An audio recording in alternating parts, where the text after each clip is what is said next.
Olá, muito boa noite. Veja no Brasil TV dessa quinta-feira, dia 16 de março. O Rio Grande do Norte tem o terceiro dia seguido de ataques. Natal e cidades da região metropolitana suspenderam o transporte público.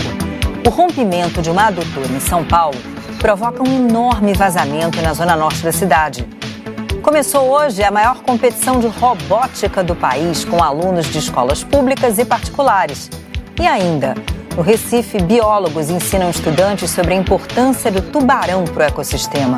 O respeito aos limites nas áreas de risco para banho de mar. Agora, no Brasil TV.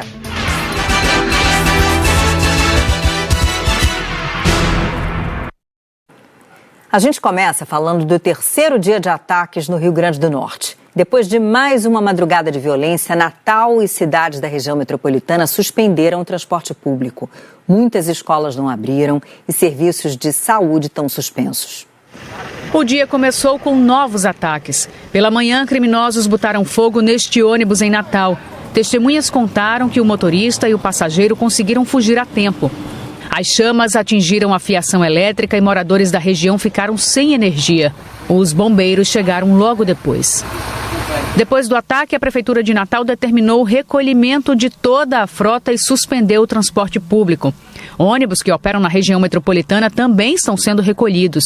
Cheguei às 6h30, já são quase 8 horas e ainda estou esperando um ônibus. No transporte intermunicipal, das 5 empresas que operam no terminal rodoviário de Natal, apenas uma está circulando. Felipe esperou 4 horas, mas não conseguiu pegar o ônibus para a cidade onde mora, no interior. Fiquei aqui dormindo aqui em cima da bagagem aqui, nada até agora, né? Olha aí. Aí tive que ligar agora pro marido da minha tia, aí tem um carro aqui em Natal, aí tentando me buscar aqui, eu ficar aqui na frente esperando aqui. As aulas estão suspensas na rede pública e particular. As unidades básicas de saúde vão continuar fechadas nesta quinta-feira, sem previsão para retomar o atendimento. Ontem à noite, bandidos atearam fogo num posto de gasolina na zona oeste de Natal. Os atentados se repetiram em outras cidades do Rio Grande do Norte. Um supermercado foi incendiado em São Gonçalo do Amarante, na região metropolitana. Em João Câmara, a 70 quilômetros de Natal, bandidos botaram fogo no ônibus particular. Em Florânia, no interior, o alvo foi um ônibus escolar. Em São Paulo do Potengi, moradores usavam baldes de água para tentar apagar um carro em chamas. O Rio Grande do Norte vem sofrendo há 3 dias uma onda de violência. Já são mais de 50 ataques em 35 cidades desde a madrugada de terça-feira. De acordo com a Secretaria de Segurança, a ordem para os ataques partiu de dentro do sistema penitenciário. Um suspeito de comandar os ataques de dentro de uma prisão em Salvador foi transferido para uma unidade de segurança máxima. Já está de volta ao Rio de Janeiro a adolescente de 12 anos, encontrada no Maranhão depois de 6 dias em cárcere privado numa kitnet. A adolescente passou a noite sob cuidados da Rede de Proteção da Casa da Mulher Brasileira e do Conselho Tutelar em São Luís.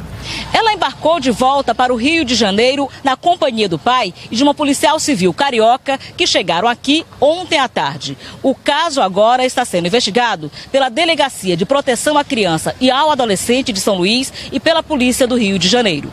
O suspeito, Eduardo da Silva Noronha, que trabalha no açougue, passou por audiência de custódia com o juiz. Segundo o advogado dele, conseguiu um habeas corpus e vai responder em liberdade, com o uso de tornozeleira eletrônica. A Secretaria de Segurança do Maranhão confirmou a informação. Ele contou à polícia que conheceu a menor no aplicativo de vídeos quando ela ainda tinha 10 anos e que desde então eles trocavam mensagens. Há 11 dias, ele voou de São Luís até o Rio de Janeiro para se encontrar com a adolescente, que mora em Sepetiba, na Zona Oeste. Para não levantar suspeita, contratou um motorista de aplicativo e viajou com ela até São Luís, a mais de 3.000 quilômetros do Rio. No Maranhão, Eduardo manteve a garota trancada na kitnet. Segundo a polícia, com o celular, ele monitorava a menina enquanto trabalhava. Ele trocou de aparelho com ela. Ele utilizava o aparelho dela, certo? E de alguma maneira ele conseguia, pelo aplicativo de conversa, visualizar o que ela conversava no aparelho que ele deu para ela. Uma maneira ainda, uma jovem, uma criança ainda recebeu um aparelho um pouco mais caro, de uma marca um pouco mais famosa, ela se vislumbra. Foi pelo celular que a polícia do Rio conseguiu rastrear a localização da menina, no momento em que ela foi levada pelo Eduardo para comprar roupa. E ela se aproveitou do fornecimento da senha do Wi-Fi, mandou uma mensagem para a irmã dizendo que estava num kitnet, não sabendo explicar onde, que era no Maranhão, que estava no kitnet, trancada. Foram as únicas mensagens enviadas. A polícia do Maranhão, Eduardo contou que pretendia ficar mais 6 anos com a adolescente. No depoimento de maneira informal com ele disse que ia ficar com ela até os 18 anos. De lá eles iam casar, depois que ela fizesse 18 anos.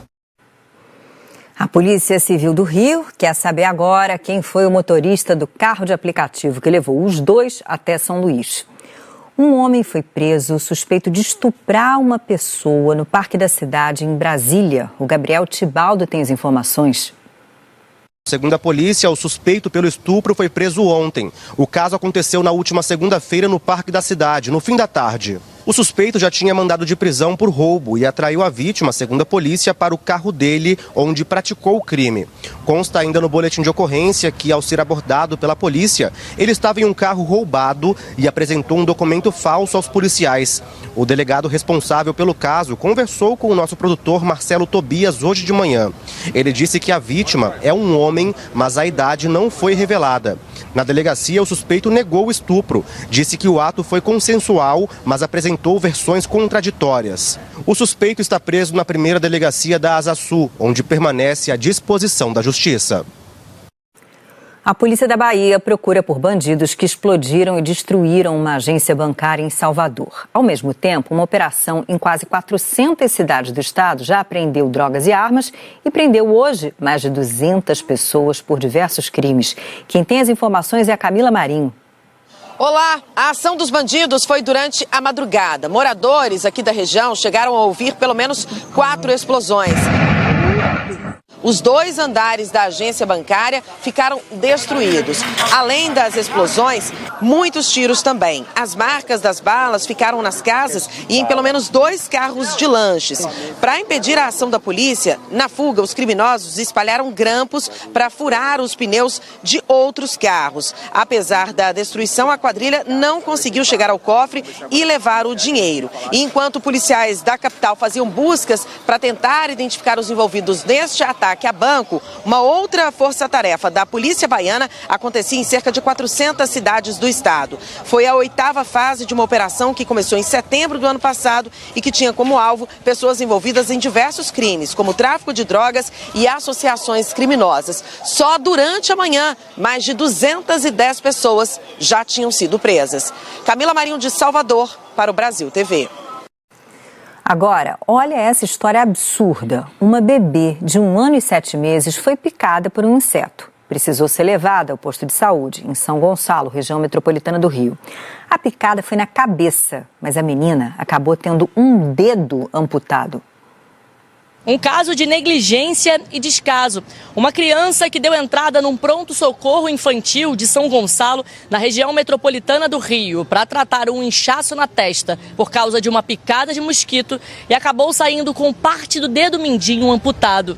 A Lara tem 1 ano e 8 meses. Como a picada inchou muito, a família decidiu levá-la ao pronto-socorro na última segunda-feira. A menina tomou antibiótico e foi colocada no soro. Para que ela não arrancasse o acesso, os médicos puseram uma atadura na mão direita da criança. Na hora de retirar o curativo com uma tesoura, uma técnica de enfermagem acabou cortando parte do dedo mindinho da Lara. A menina foi levada às pressas para o centro cirúrgico. Só nesse momento a família soube do caso. A Lara fez exames e permanece internada no CTI. A menina está acompanhada da mãe, felizmente passa bem, mas já entende o que aconteceu. A família veio hoje à delegacia de São Gonçalo para prestar depoimento. O nome da técnica de enfermagem não foi divulgado. Ela foi afastada do cargo até a conclusão de uma sindicância que foi aberta para apurar o caso. A profissional é concursada do município há 20 anos. A família quer justiça e que a Lara volte logo para casa. Lívia Torres, para o Brasil TV.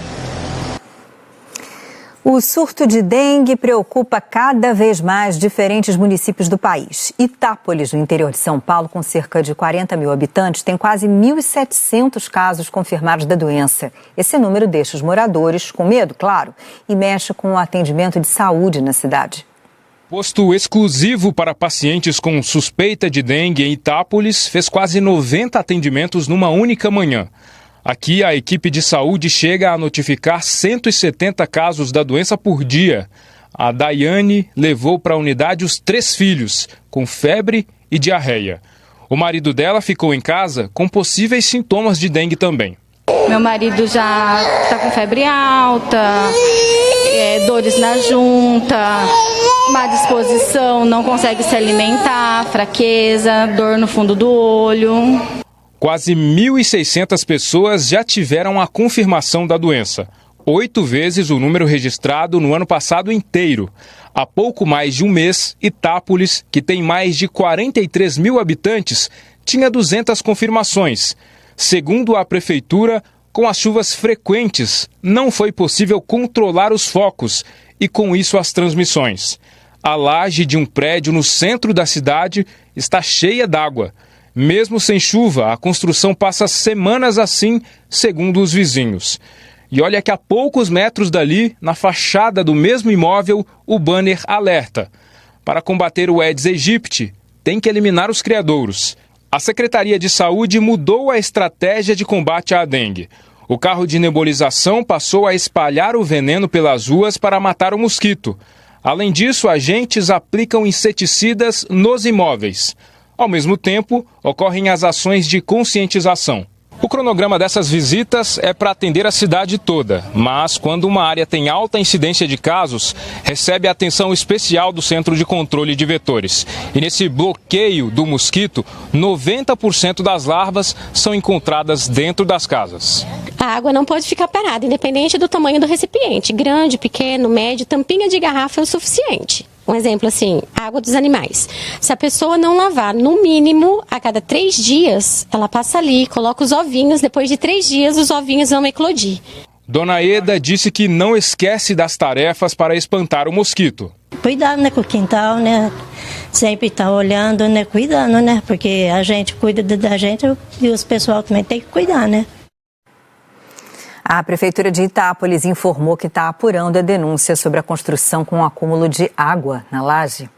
O rompimento de uma válvula numa obra da Sabesp, a Companhia de Saneamento Básico de São Paulo, provocou um vazamento de água que tomou várias ruas da zona norte da capital. As imagens impressionam. Parece até uma cachoeira no meio da via. Isso foi na manhã de hoje, na rua Campo Belo do Sul, na região do Tucuruvi, zona norte da capital. Os moradores contam que a Sabesp está trabalhando nesta obra desde o começo da semana. Tem 4 dias que eles estão trabalhando aqui. Abriram a vala, fizeram escoramento e tal, descobriram a adutora. Então só estava faltando colocar. Eles iam fazer à noite, fazer esse trabalho à noite com o registro, né? Sim. E ali trabalharam a madrugada todinha. A obra é para a troca de uma válvula de uma tubulação já existente. Durante os trabalhos, a canalização explodiu. A Sabesp não informou o motivo. O barulho foi tão forte que assustou os moradores no início da manhã. Quando foi umas 6h45 por aí, escutei um estrondo, né? Aí a gente veio ver a água, a adutora tinha estourado. É o susto, porque o estrondo foi muito forte, né?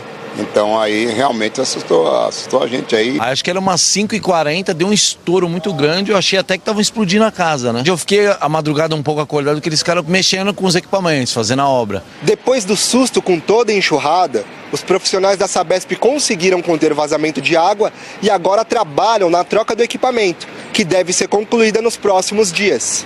De acordo com a Sabesp, 20 bairros podem ser afetados com falta de água. Mas por mais que as imagens chamem a atenção, aqui nessa rua não falta água por enquanto. Tem água normal. Por incrível que pareça, né? Mas tem sim, tem água sim. A Sabesp informou que essa é uma obra de rotina e que equipes estão no local para terminar os reparos o mais rapidamente possível. A tragédia em São Sebastião, litoral norte de São Paulo, que completa um mês no fim de semana, entrou para a história como uma das maiores do país. Foram 65 mortos e mais de 2.000 pessoas desalojadas. Hoje, agentes da Defesa Civil estiveram na cidade para explicar os próximos passos do que está sendo feito nas áreas de risco. O João Mota tem as informações para a gente. Cerca de 1.000 pessoas seguem desabrigadas e outras 2.000 estão desalojadas aqui em São Sebastião. Quem perdeu a casa está abrigado na rede hoteleira ou então na casa de conhecidos. Aproximadamente 40 famílias já foram transferidas para um conjunto habitacional em Bertioga, cidade vizinha daqui a 50 quilômetros de distância. Eles vão ficar lá temporariamente por no máximo 8 meses, até que moradias definitivas sejam construídas aqui em São Sebastião. Uma vila de passagem também deve ser concluída nos próximos 20 dias na região central e também vai servir de abrigo temporário. A quantidade de casas condenadas ainda pode aumentar de acordo com análises feitas pela Defesa Civil. A tragédia aqui no litoral norte de São Paulo deixou 65 mortos e uma pessoa segue desaparecida. João Mota para o Brasil TV. Começou em Brasília a maior competição de robótica educacional do Brasil. Mais de 2.000 alunos de escolas públicas e particulares estão participando. A estrutura gigantesca montada no Mané Garrincha reúne mais de 2.000 alunos de escolas públicas e particulares das 27 unidades da federação. São estudantes de 9 a 19 anos participando das competições de robótica até sábado. O DF tem 3 representantes na categoria dos robôs de Lego. Uma equipe de Taguatinga, outra de Sobradinho e a equipe do Gama, a Lego Ovo Olympus. A gente tem 15 missões para fazer em pouco tempo, são 2 minutos e meio. Então a gente tem que tentar fazer o máximo de missões possíveis dentro desse tempo. Aí para isso a gente tem que criar o nosso robô, o nosso é o Aquiles, e nisso a gente tem que criar acessórios para ele, como os anexos. Esse aqui é um dos nossos anexos, onde a gente tem vários sistemas de engrenagem, de empurrar, de caixinhas para poder fazer ele realizar essas missões. As equipes também precisam desenvolver um projeto de inovação tecnológica. Neste ano, o tema é energia. A galera do Gama trabalhou 7 meses para colocar a ideia deles em prática. Consiste em uma pulseira que capta a energia termocinética do nosso corpo, né? O movimento gera calor, ele capta essa energia, transforma essa energia em elétrica e depois disso ela é liberada a partir da indução para carregar o seu celular. Muitos da gente vai para casa de ônibus e acaba ficando sem bateria e não pode falar com os pais, entende? Na categoria de robôs de 20 quilos, os estudantes têm que programar as ações e também controlar os robôs em tempo real. A Laura, da equipe Batec, do Rio Grande do Sul, explica pra gente. Dentro do jogo a gente também tem que competir, mas pensando também que o teu robô não tá ali sozinho. Tu e a tua aliança, eles têm que criar uma estratégia, conversar e assim dar o melhor dentro da arena. E também é uma questão que tu joga com todo mundo. Então, uma hora a tua amiga pode ser a tua inimiga e vice-versa. E todas as equipes ainda precisam estar envolvidas em projetos ou ações de impacto social. A Falcons do Maranhão tem vários exemplos. Bom, a gente tem o projeto do Manguezal, que é onde a gente limpa as áreas ambientais lá de São Luís, ajudando nessa questão, né? A nossa equipe é a primeira equipe que tem um documento de aptidão para pessoas com neurodivergência.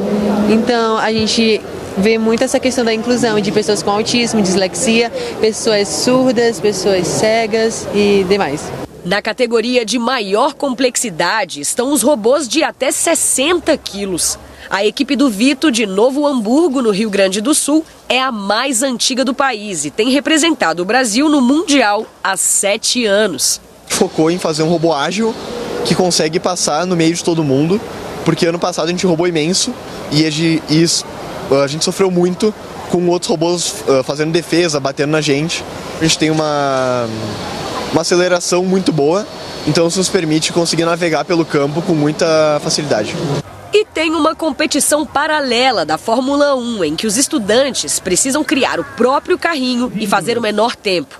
Detalhe importante, esses carrinhos, desenvolvidos do zero, custam de 8 a 20 mil reais. Por isso, as equipes têm que buscar patrocínio e esse é um dos critérios de pontuação. O festival vai além das competições, tanto na programação quanto no impacto do que é desenvolvido por aqui. Acho que a gente trouxe o SESI Lab para cá. Então as pessoas podem vir para aqui para o Mané Garrincha, porque vai ter atividade para todo mundo. A partir da robótica você consegue construir seres humanos que são mais aptos para viver em comunidade, para desenvolver um país, para trabalhar. Então isso é extremamente importante. É a robótica cumprindo um papel social. A seguir, você vai conhecer os novos moradores do Zoológico de São Paulo, um presente para a instituição que completa hoje 65 anos.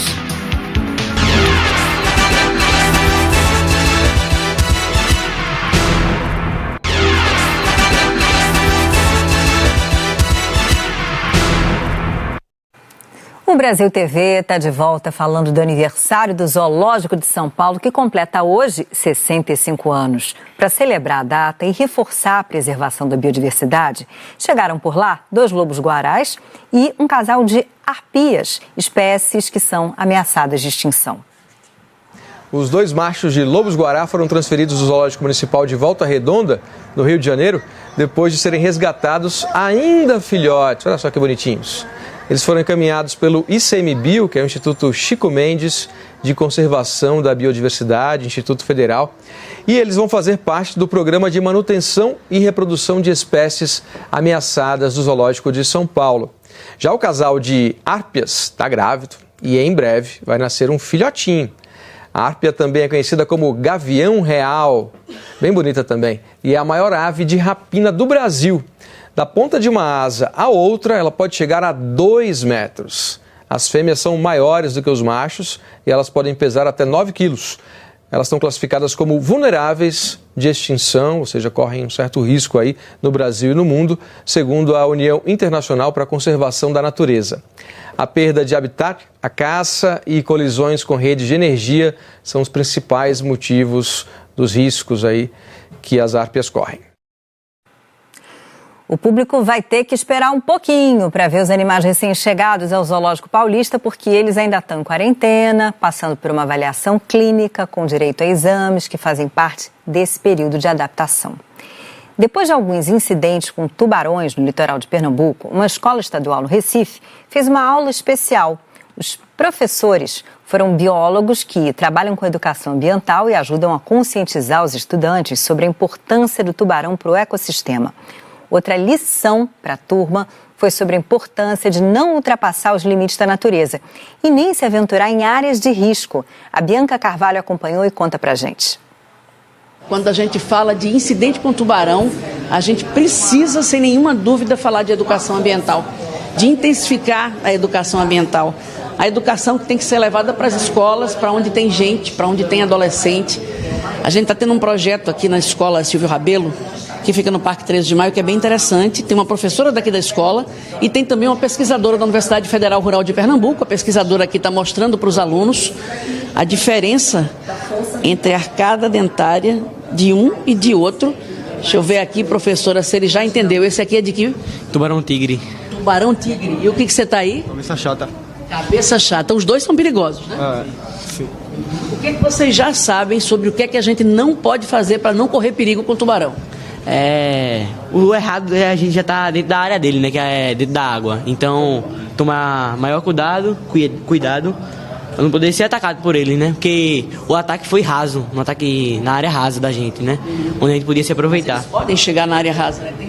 Verdade, então... E a gente não deve nem falar ataque, né? Porque não é um ataque, ele tá ali no ambiente dele. É um acidente. É um acidente, exatamente. Porque tem até várias placas avisando e tal, só que as pessoas ainda entram na área do tubarão. Infelizmente isso acontece, né? Isso é muito importante de ser dito. Pesquisadora, o que você acha da importância de levar isso para as escolas? Eu acho que essa é a ação mais fundamental que a gente tem, efetivamente falando, porque a educação ela tem que ser transformadora e ela acontece diariamente, todos os dias, né, no cotidiano. Se a gente para essa educação, novas gerações, né, surgem e aí aquelas novas gerações elas não vão ter a informação de que as gerações passadas tiveram. Então, o trabalho educativo ele tem que ser um trabalho contínuo e permanente. Inclusive, gente, a professora Elizabeth é professora daqui da escola e você estava dizendo, professora, você pensa em trazer uma disciplina fixa aqui para eles? O governo do estado, nas escolas integrais, ofertam disciplinas que são as eletivas, e aí eu trouxe para cá, para a escola, né, para o Silvio Rabelo, essa disciplina sobre os tubarões, porque para mim é de extrema importância eles saberem e disseminarem essas informações que muitos, infelizmente, não sabem. Eu trouxe para cá essa disciplina porque é um assunto que está voltando com muita frequência, e aí para eles saberem não só sobre os incidentes, né, com os tubarões, mas também saber que esses animais são de extrema importância para o ambiente marinho, porque eles são topo de cadeia, eles não podem ser destruídos de forma alguma, eles têm uma importância gigantesca para todo um ecossistema, e que se a gente acaba com um topo de cadeia, a gente termina destruindo até a própria humanidade. Perigo, hein? O Brasil TV fica por aqui. Outras notícias logo mais no Jornal Nacional, às 8h30 da noite, hora de Brasília. Uma ótima noite. Até amanhã.